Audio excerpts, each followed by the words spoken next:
Welcome back to On the Same Page. We are on Daf Gimel Amud Beis 3b of Maseches Brachos, and we are starting 9 lines down, where the Gemara brings a brisa. It says, Tanu Rabbanan, in the middle of the line, the rabbis taught, Arba Mishmaros Have Halayla.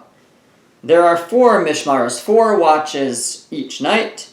Divrei Rebbe, that is the opinion of Rebbe. And Reb Nosson Omer Shalosh. Reb Nosson says there are 3 watches. So we referenced this last week when we talked about the opinion of Rabbi Eliezer, and the Gemara asked Rabbi Eliezer, who gave the stipulation, the guidance that the last time for saying Shema is at the end of the first watch. So the Gemara said, well, what does he hold? How many watches are there? And referenced this idea that there's 2 opinions. One is that there are 3, and one is that there are 4 watches each night. Again, what's the difference? We'll relate back to last week's Amud about the significance of the watches. There are times that Hashem considers the Beis HaMikdash. They are opportune times for davening, it seems. So here we have this question, how many watches are there? So Rabbi Yehuda Nasi says there are 4, and Rabbi Nosson says there are 3. My time of Rabbi Nosson. What is the reasoning of Rabbi Nosson? What is the source for the idea that there are 3? Dirsiv, because the pasuk says, "Vayavo Gidon Omeya Ish Asher Ito B'Ktei HaMachaneh Rosh HaAshmores HaTichona." It says that Gidon, who was one of the shoftim, one of the judges, the chieftains, and of the Jewish people when they first entered the land of Israel, and he went to battle, I believe, against Moab, if I remember correctly, and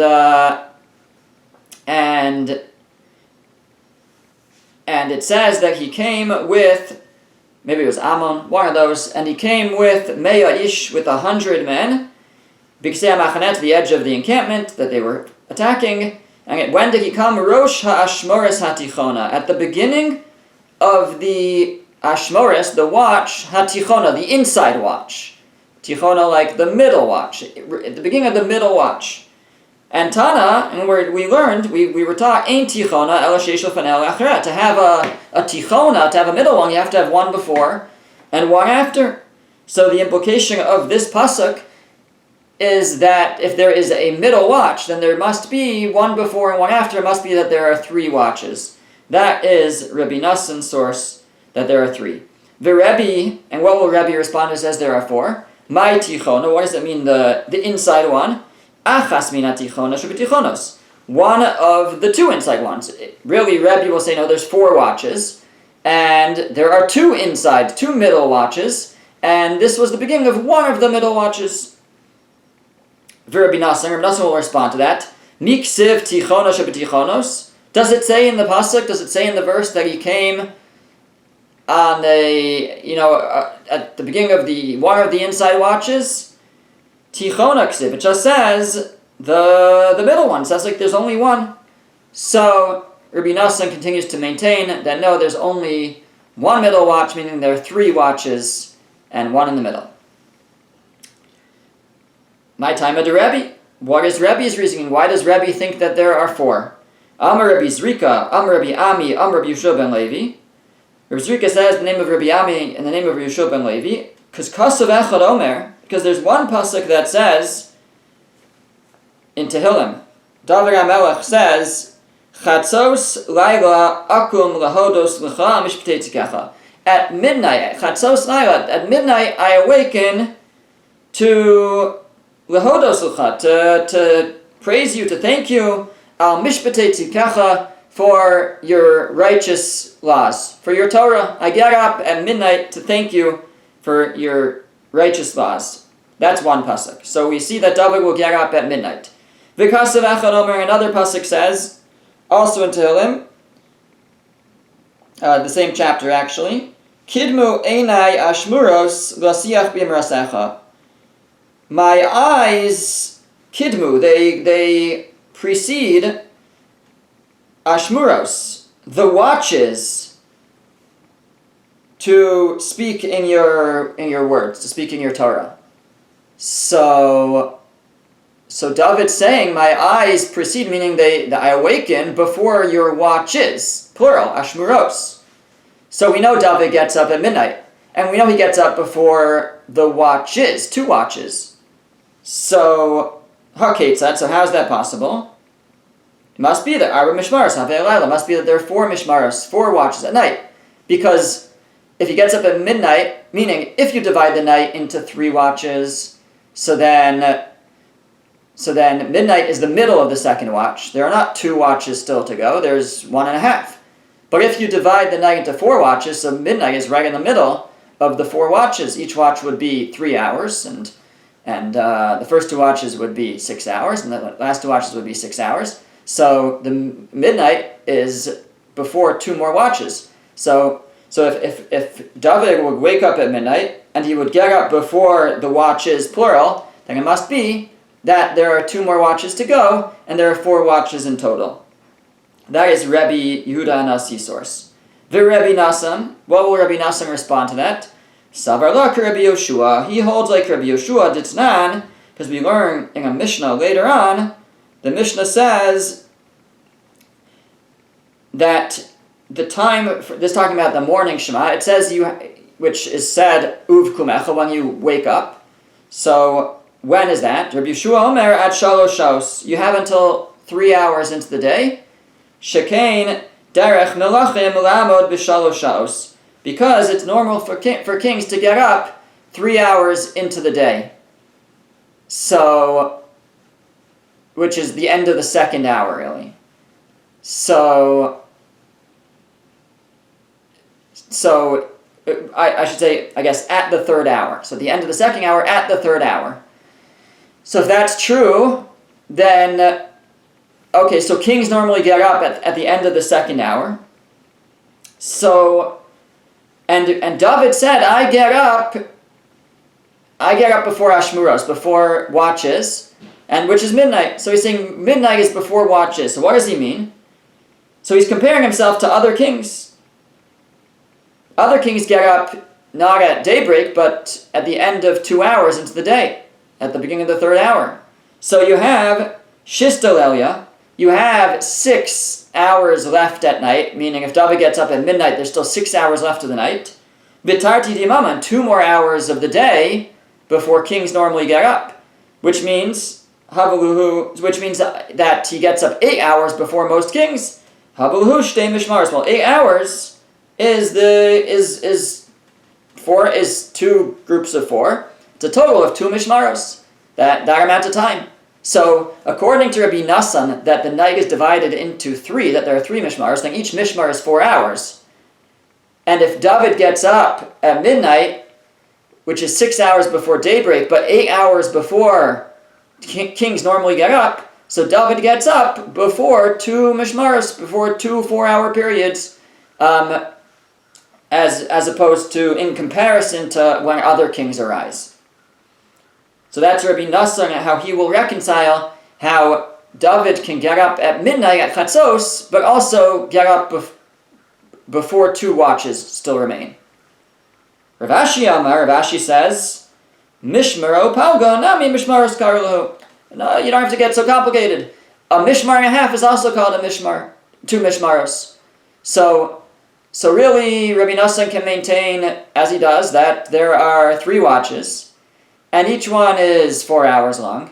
And Chatzos, when David would get up, was in the middle of the second one, which means there's only 1.5 to go. But David can still say, I get up before 2 watches, because there's still part of 2 to remain. There's a whole 1.5 one, and 1.5 could be called arising before mishmaros, before plural watches, and therefore Rabbi Nassan can reconcile these psukim, these verses, and maintain that David gets up at midnight, and he gets up before watches, because he gets up before when there's still 1.5 watches remaining. Okay, now the Gemara is going to come back to this discussion about David and when he wakes up, but first he interjects with another statement of Rabbi Zrika from Rabbi Ami from Rabbi Yeshua ben Levi, because the last point that it said that the source for for Rebbe was brought by Rabbi Zrika in the name of Rabbi Ami and the name of Rabbi Shua ben Levi. So once we quote him for one thing, we quote him for another thing. V'amar Rabbi Zrika, amar Rabbi Ami, amar Rabbi Shua ben Levi, ein omrin bifnei ames ala dvarav shel mes. One may only speak in front of a dead body matters relating to the mace, to the deceased. Amar Rabbi Abba bar Kahana. Rabbi Abba bar Kahana said, "Lo amar el b'divrei Torah." When we say you can't speak about other matters, we mean you can't speak about divrei Torah, because that's what we call loe glarash. It's like mocking the poor. The dead person is not able to speak in divrei Torah. They're obligated. Everybody's obligated to learn Torah. Everybody's obligated to speak, but this person can no longer do that. So that's degrading. That's insulting. It's mocking the dead. So specifically, divrei Torah you can't speak in front of a dead body. Aval mili da'alma leslam ba, but earthly matters, regular things, there's no problem. That's one version. Ve'ika da'amri, and there are those who say that Amar Rabbi Abba bar Kahana lo amar ela afilu b'divrei Torah v'koshke mili da'alma. That it's even divrei Torah, and certainly mundane matters you shouldn't speak in either. Mundane matters, it's disrespectful to speak in front of the mace about your own affairs, unrelating to caring for the mace and seeing that it gets proper burial, etc., proper respect. But divrei Torah, you might think, well, that's okay. You're always obligated to learn Torah.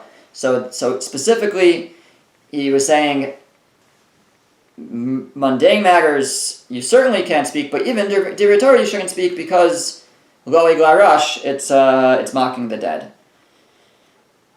Okay.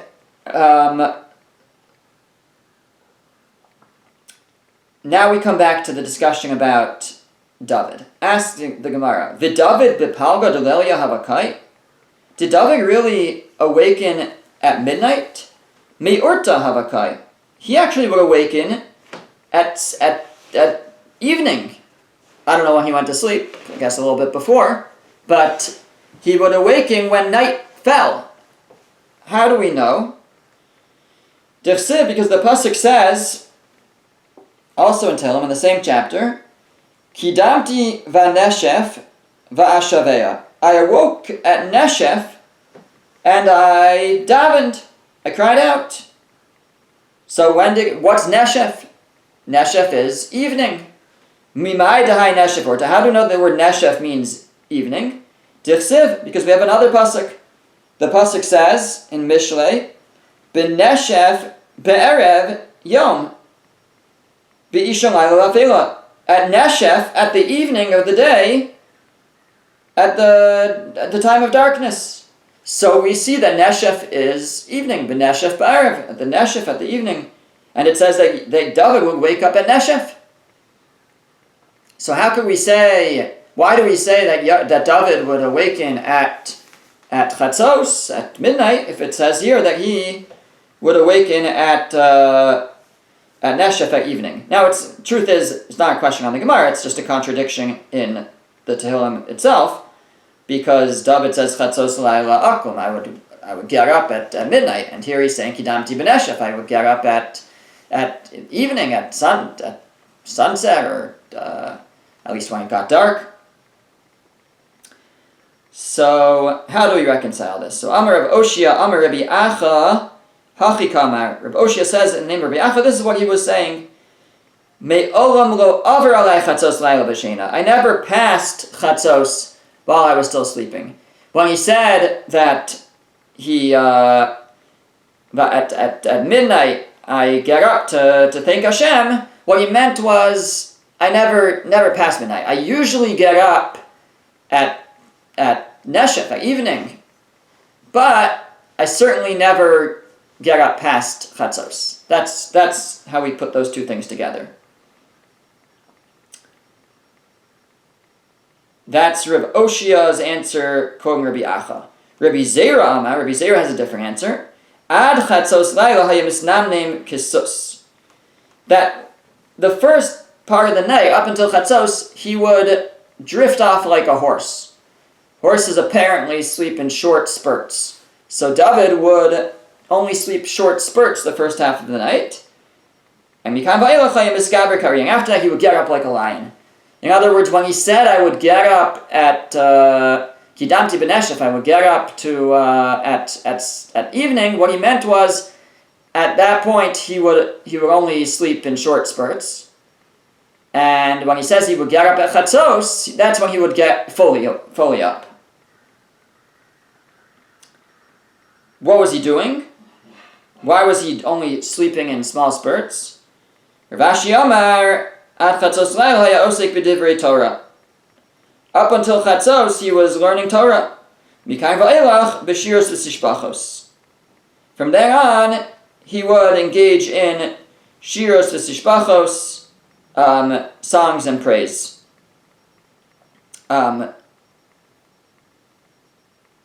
So the first half of the night, when he was just drifting, he was learning. He was learning Torah, but a man has to sleep, so he would drift off. He would allow himself to drift off while he learned, but he was still learning.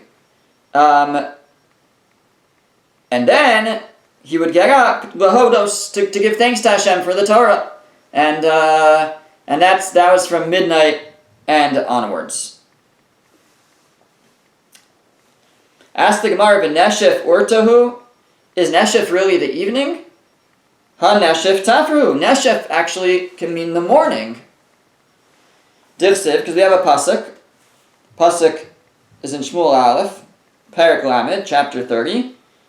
It describes a battle that David was involved in, and it says, "Vayakim David mehaneshef vi'ad ha'erev l'macharasam." And David struck them from Neshef until evening of the next day. So, what does Neshef mean in that verse? My lav mitzafra vad lili. Doesn't it mean from the morning until evening of the next day? So we say, well, no, it's not what it means. Me urta vad urta. It means from evening until evening. Neshef means evening. And it says, me neshef vad erev, from evening until evening of the next day. So, ihachi, asked the Gemara, if that's so, lichtov meha neshef vad neshef. So use the same word. It should say, from Neshef until Neshef. Oh, meha erev ad erev, or from evening until evening. If Neshef means evening, then why did it say meha neshef ad erev, from evening to evening, but using different words? It should say the same word. Meha neshef ad neshef, from Neshef till Neshef, or meha erev ad erev. Ela amar Rava. So rather Rava says, Trei nashbi havu. There's two neshefs. Neshef just means when it jumps from one day to the next. So in that verse, it meant the morning. The morning could be called Neshef. There is Neshef Lelia, Vasiyamama, when the night jumps and becomes day.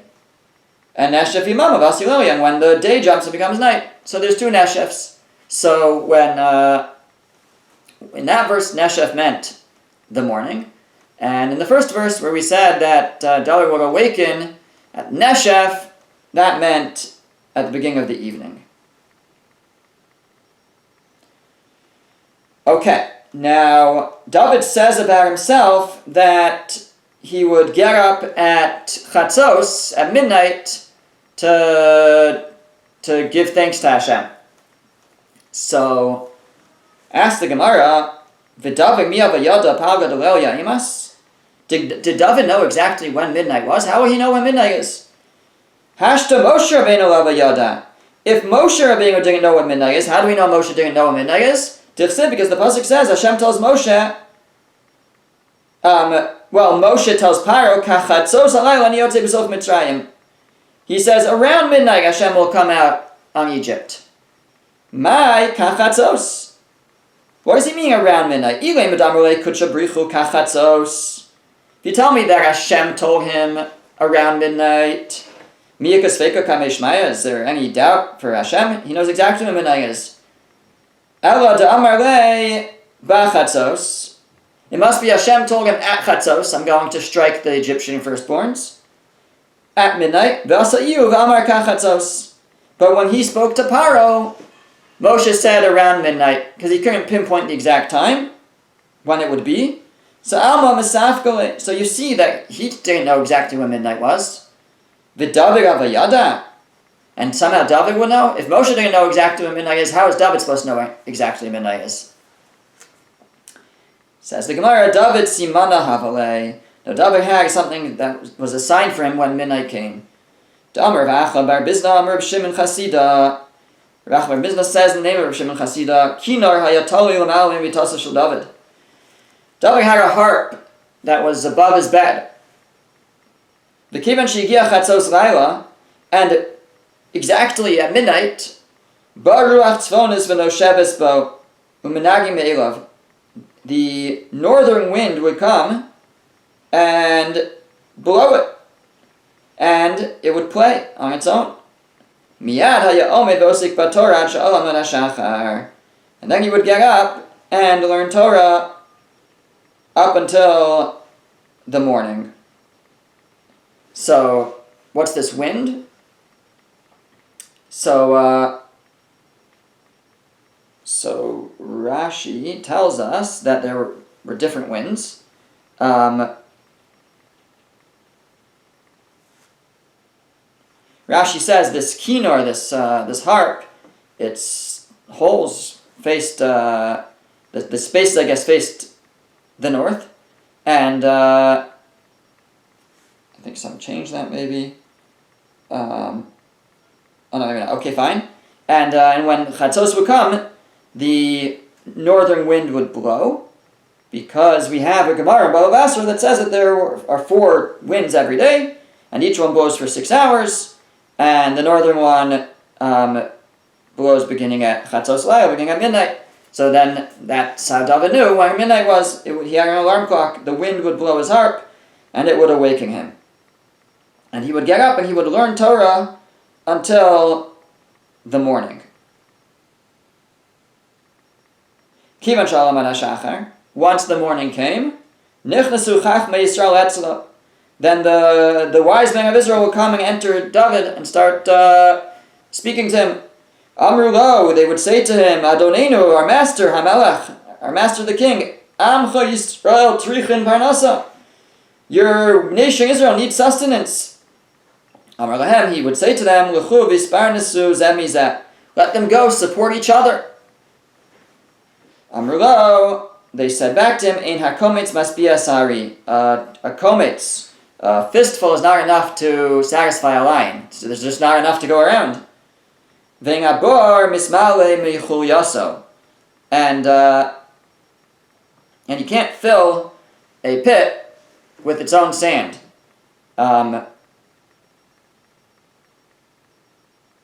So, meaning we just don't have enough to fill the pit. We don't have enough sand to fill our own pit. We need to get from somewhere else. So he would say to them, L'chu pashtu yidechem b'gedud. Go and extend your hand with a legion. So basically go out to battle and conquer some territory so we can bring back what we need.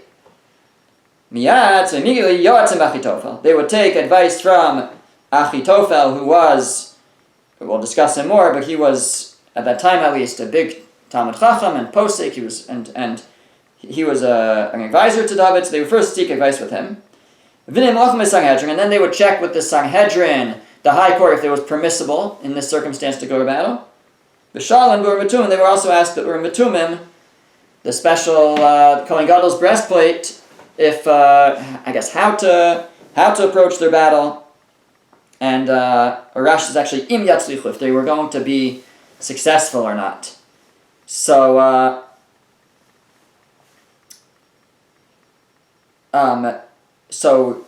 our Gemara concludes that David would wake up in the middle in the night, or even in the beginning of the night, and learn, and then he would give praise to Hashem for the Torah. It seemed actually from this last Gemara, though, he would continue learning, so either it's a contradiction, or somehow the learning was his way of expressing praise to Hashem for the Torah, by learning it. And but come morning, he got down to business. And Yaakov says, you see that shleimus, completion, a complete person can't just be involved in their own spiritual development. David, he had to take care of the needs of others, and certainly as a king.